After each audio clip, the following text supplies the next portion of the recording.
Hello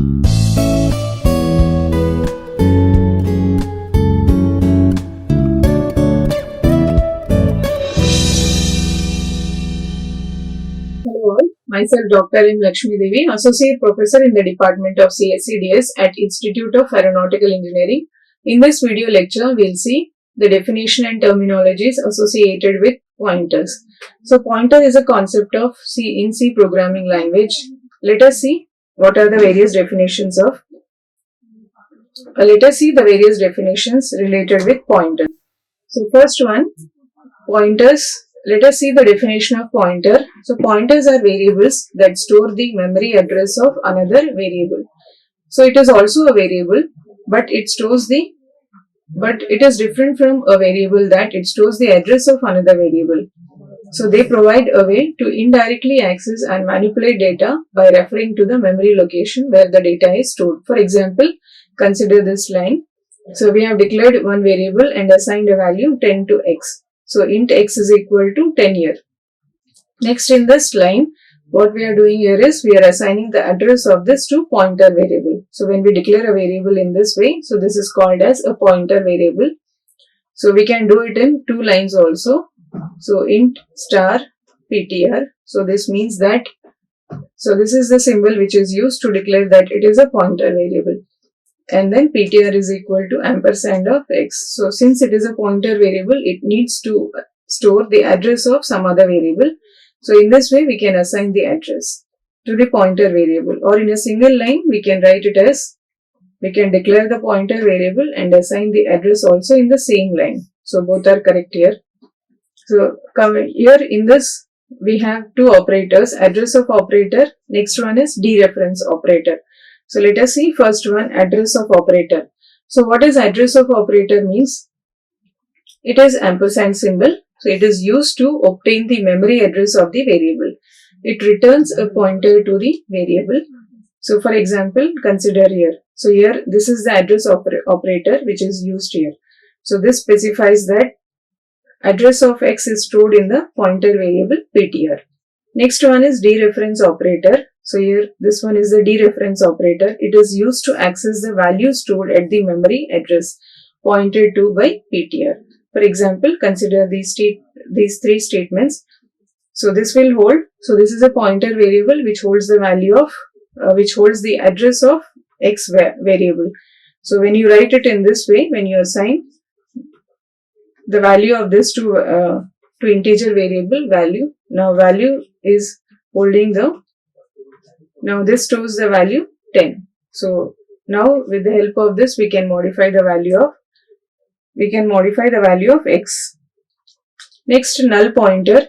Null pointer is a pointer so which does not point to any memory location. It is commonly used to indicate that a pointer is not currently pointing to a valid object. For example, consider this statement. So whenever you don't have any memory address to assign, then we can assign the pointer to null. That means it does not point to anything in the memory. That is, it is commonly used to indicate that a pointer is not currently pointing to a valid object. So here ptr is a null pointer. Next, it is used to initialize a pointer variable when the pointer does not point to valid memory address. So it is also used to perform error handling. So with pointers before dereferencing the operators. Next definition, next type of pointer we have is pointer to void. So pointer to void, we can write it as in this way. So it is a generic pointer that can point to objects of any data type. It is commonly used in functions that work with data of unknown type. So for example, we can declare a generic pointer, or we can declare a void pointer, and then after that we can assign that void pointer to any type of data. We can assign the address of any variable to this generic pointer. For example, consider this statement. So this is generic pointer is a pointer of type void. So it does not contain the address, or it is not storing the address of any variable. So if you write this, after that we are declaring int x is equal to 10, and then the address of x is stored in this pointer variable. Next, pointer to array. Pointer to array can be used to point to the first element of an array. So it is often used for array manipulation and dynamic memory allocation. For example, consider this array int ARR. So here the size of this array is 5. So the address of the first element of the array is stored in this pointer variable PTR. So PTR points to the first element of the array. So if we write in this way. Next one, use of pointers in C program. So why we use pointers? The first thing is to get the address of the variable. So for achieving pass by reference in C, we use pointers. So because pointers allow different functions to share and modify their local variables. So with the help of pointer concept, memory can be addressed.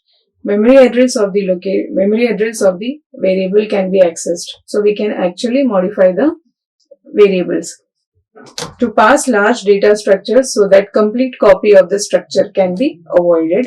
Next one is to implement linked data structure like linked list and binary trees. So we use pointers in C program. Next one, pointer to pointer. So pointer to pointer is nothing but pointer stores the address. Pointer variable stores the address. So this is pointer, again pointer. This is also storing the address, and then we have some variable. So it will store some value. So this is a point. In this way, pointer to pointer is nothing but the concept of double pointer. It is a form of multiple indirection or chain of pointers, you can say. So normally a pointer contains the address of the variable. So when we define a pointer to pointer, the first pointer contains the address of the. So this pointer contains the address of this one, which points to the location which contains the actual value. So that is what it means. So here you can say that a is equal to 10 here. So this is a pointer variable which stores the, and this is a double pointer. So this stores the address of P. P in turn stores the address of A. So here Q is a double pointer here. So we can declare the double pointer in this way. Next one, what is meant by dynamic memory allocation? Dynamic memory allocation is the process of assigning the memory space during the execution time or runtime. So there are certain advantages of using dynamic memory allocation. So memory is not wasted because of this. Memory is allocated at runtime. So reasons and advantages are, so when we don't know how much amount of memory is actually required, so before the program execution, we can go for dynamic memory allocation. So memory is allocated at runtime. So that is one of the advantage. And the other advantage is this allocation method has no memory wastage. So memory is not wasted because of dynamic memory allocation method. So this is achieved by using functions like calloc, malloc, realloc and free. So these are part of stdlib.h header file. Now let us see the different functions used in dynamic memory allocation. So first one, we'll talk about malloc. Then next we have calloc, realloc and free. So malloc stands for memory allocation. So it allocates a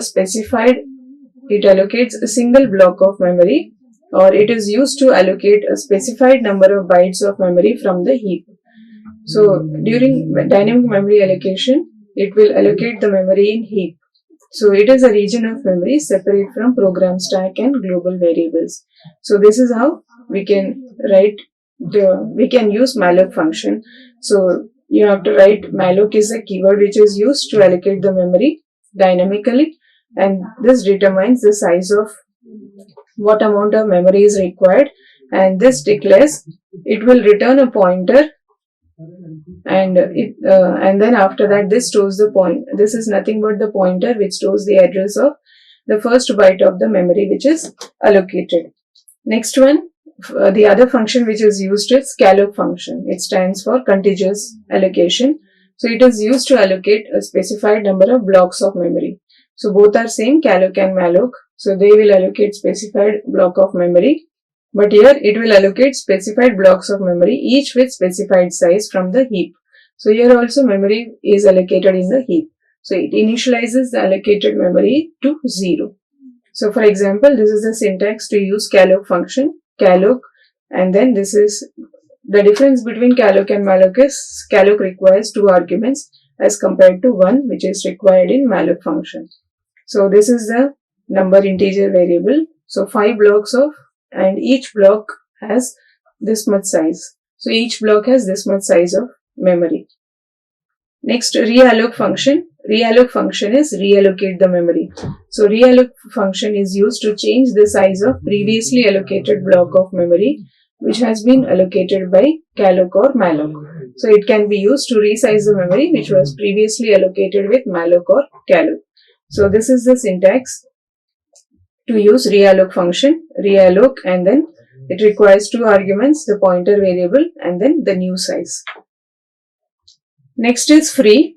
So this free function is used to release the memory that was previously allocated by using malloc, calloc or realloc. So it helps prevent memory leaks by returning the allocated memory to the system. For example, so this is the syntax to use the free function in dynamic memory allocation. Free and then pointer variable. So thus, these are the different definitions and terminologies associated with pointers. In the next video lecture, we will see some more concepts of C programming. Until then, thank you. Like, share and subscribe. Hit the bell icon for more updates.